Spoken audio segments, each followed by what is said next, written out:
Apakah Jordi Amat akan dimainkan saat Indonesia menghadapi Jepang?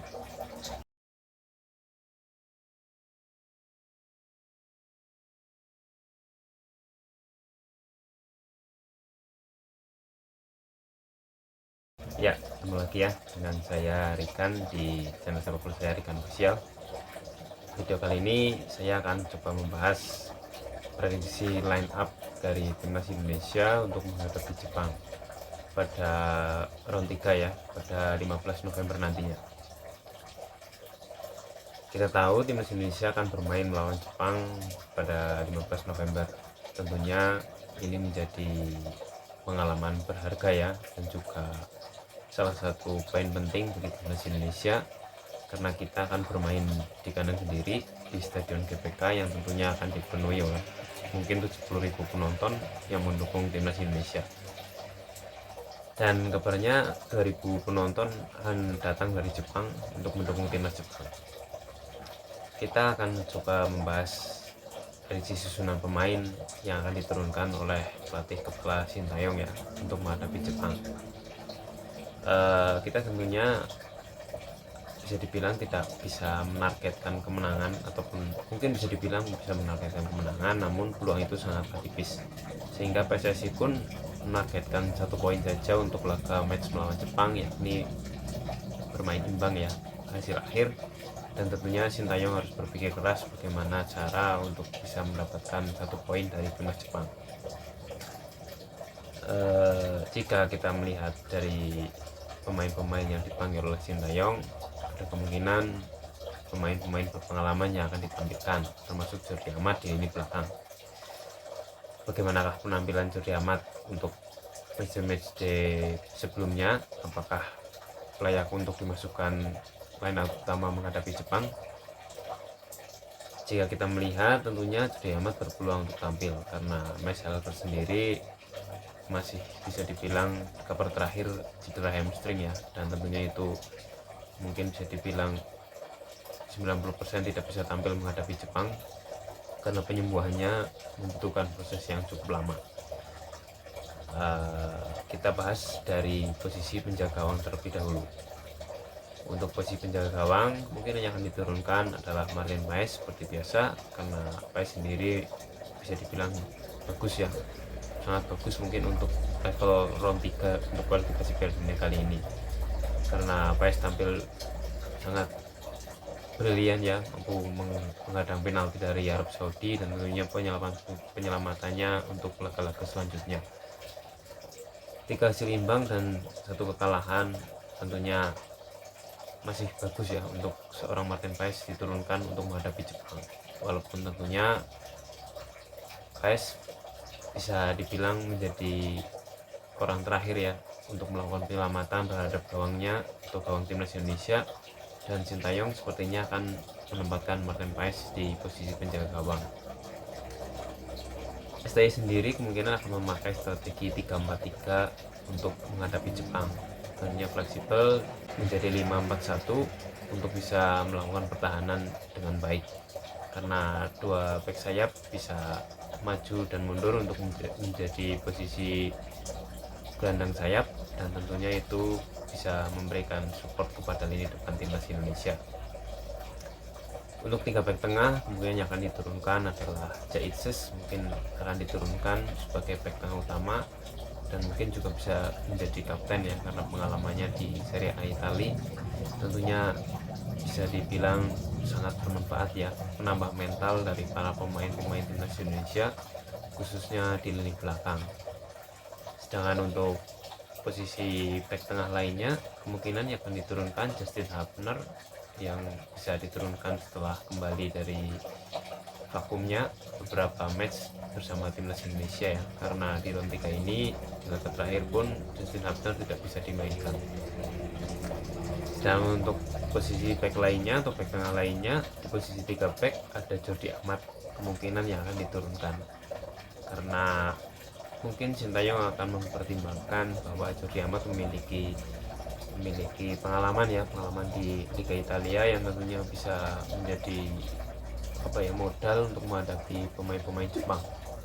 Kita tahu sendiri pemain Jepang kebanyakan bermain di Eropa, dan salah satunya ada yang bermain di Liga Spanyol ya, dan tentunya Jordi Amat bisa dimanfaatkan pengalamannya selama bermain di Spanyol dan dibawa ke timnas Indonesia. Sedangkan untuk posisi back sayap ataupun sayap kanan dan kiri yang bisa membantu lini pertahanan, kemungkinan ada Calvin Verdong dan juga ada Sandy Walsh. Mereka berdua kemungkinan akan diturunkan untuk posisi sayap kanan dan kiri, ataupun juga bisa turun menjadi back kanan dan back kiri. Dan untuk back tengah tetap ditempati oleh 3 back, ada Justin Hubner, Jay Itzes, dan juga Jordi Amat. Jika Calvin Verdong dan Sandy Walsh bermain baik, tentunya bisa melakukan serangan ya, overlap, dan juga bisa membantu pertahanan dengan posisi 5 back. Dan ini tentunya bisa mensupport lini tengah sendiri untuk cepat turun, karena jika Calvin Verdong dan Sandy Walsh bisa menutup posisi kanan dan kiri, tentunya pemain tengah seperti yang Tom Haye ataupun juga ada Nathan tentunya bisa turun ke lini tengah dengan cepat dan membantu pertahanan. Dan untuk posisi gelandang tengah, kita kemungkinan akan menurunkan pemain yang berpengalaman ya, Tom Haye dan juga ada Nathan Joao. Dua pemain ini bisa bahu-membahu di lini tengah. Untuk Tom Haye sendiri bisa memberikan support ya pada lini penyerangan, karena kontrol bola dan visinya tentunya bisa menjadi andalan dari Sintayong ya untuk laga melawan Jepang. Kita lihat sendiri di laga terakhir menghadapi China, kita sebenarnya mampu menekan China ya, seandainya Tom Haye dimainkan sejak awal babak pertama. Dan pertimbangan fisik, mungkin Sintayong memainkan Tom Haye di babak pertama di Stadion GBK dan mungkin akan menarik keluarnya di babak kedua. Namun jika permainan mampu dikuasai oleh timnas Indonesia dan bisa stabil, tentunya Tom Haye bisa bermain mungkin jauh lebih banyak waktu menit bermainnya ketimbang saat menghadapi China. Sedangkan untuk duetnya di lini tengah ada Nathan Joao. Pemain muda ini tentunya bisa dimanfaatkan semangatnya ya dan juga tenaganya, karena tentunya lebih muda dari Tom Haye sendiri, dan tentunya bisa dimanfaatkan untuk powernya ya, untuk strengthnya naik dan turun untuk mengcover lini tengah jika Tom Haye dalam keadaan kondisi untuk melakukan penyerangan ataupun memberikan umpan kepada pemain depan kita. Dan itu tentunya menjadi poin plus bagi Nathan, karena Nathan sendiri bisa dibilang pemain tengah yang cukup kuat ya untuk melakukan duel dan juga untuk bahkan melakukan pelanggaran-pelanggaran yang sifatnya profesional foul sendiri. Nathan tentunya tidak akan ragu untuk melakukannya, dan itu bisa bermanfaat untuk timnas Indonesia saat menghadapi Jepang. Untuk 3 penyerang sendiri mungkin hanya akan diturunkan, atau posisi sayap tentunya ada Rafael Struijk ya di lini depan, dan juga ada Ragnar Mangun, dan tentunya ada Jakob Sayuri. Kecepatan mereka bisa dimanfaatkan untuk melakukan counter attack cepat. Apalagi kita tahu tentunya penguasaan bola akan dikuasai oleh timnas Jepang. Dalam ya mungkin kita harus turun cepat ke belakang untuk merebut bola, ataupun untuk menutup dari posisi pemain Jepang sendiri yang akan melakukan tentunya passing pendek dan juga tentunya passing cepat. Itu bisa menjadi kendala bagi timnas Indonesia jika kita tidak cepat turun. Sedangkan untuk lini depan sendiri, Ragnar dan juga Rafael Struijk tentunya bisa melakukan turun cepat ya, dan juga Jakob Sayuri.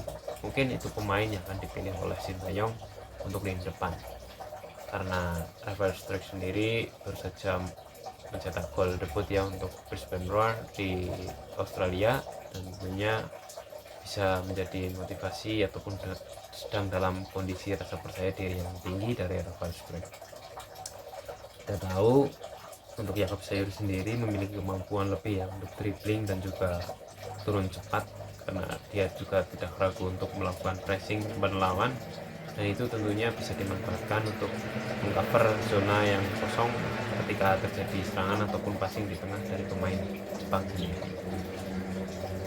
Yaitu mungkin 11 pertama yang bisa diturunkan. Tentunya rotasi dari Sintayong mutlak ya, karena susunan pemain yang akan diturunkan Sintayong tentunya mutlak keputusan dari Sintayong sendiri untuk bisa mengerti bahwa kondisi pemain-pemain dari timnas Indonesia yang terbaik adalah yang diturunkan mungkin beberapa menit atau beberapa jam sebelum pertandingan, dan tentunya Sintayong akan memberikan kemampuan terbaiknya untuk menentukan strategi dan juga tentunya permainan terbaik untuk menghadapi Jepang yang secara kualitas tentunya timnas kita masih di bawah ya, karena di bawah Jepang, karena Jepang sendiri peringkatnya ada di peringkat 20 besar ataupun 15 besar, dan sedangkan kita di peringkat ke 130-an. Terpaut sangat jauh, dan kita bisa dibilang tidak perlu berekspektasi tinggi ya, karena jikapun hasil imbang pun sangatlah baik, misal pun kalah pun tentunya dengan permainan yang terbaik dan menunjukkan kemampuan kita bahwa kita bisa memberikan perlawanan terhadap salah satu kontestan tetap Piala Dunia ya. Sedangkan ini Jepang menjadi pot 1 di grup round 3 ini, dan timnas Indonesia berada di pot 6. Tentunya perbedaannya cukup jauh, dan kita wajib realistis, jangan memberikan tekanan kepada para pemain dan juga tentunya manajemen timnas untuk meminta bahwa melawan Jepang kita harus memberikan kemenangan, mereka harus memberikan kemenangan, dan kita harus terus dukung timnas Indonesia. Buat yang mungkin memiliki opini sendiri tentang susunan pemain dari timnas Indonesia, mungkin bisa tulis di kolom komentar apakah Jordi Amat akan diturunkan, ataupun Nadeo Argawinata yang akan diturunkan sebagai penjaga gawang, ataupun ada Egi ataupun Bintang Sulaiman dan pemain-pemain lain yang akan diturunkan. Bisa tulis di kolom komentar. Jangan lupa, ayo kita dukung timnas Indonesia menghadapi Jepang dan juga Arab Saudi di round 3 pada 15 dan 19 November 2024. Terima kasih yang sudah menonton, sampai jumpa lagi di video selanjutnya.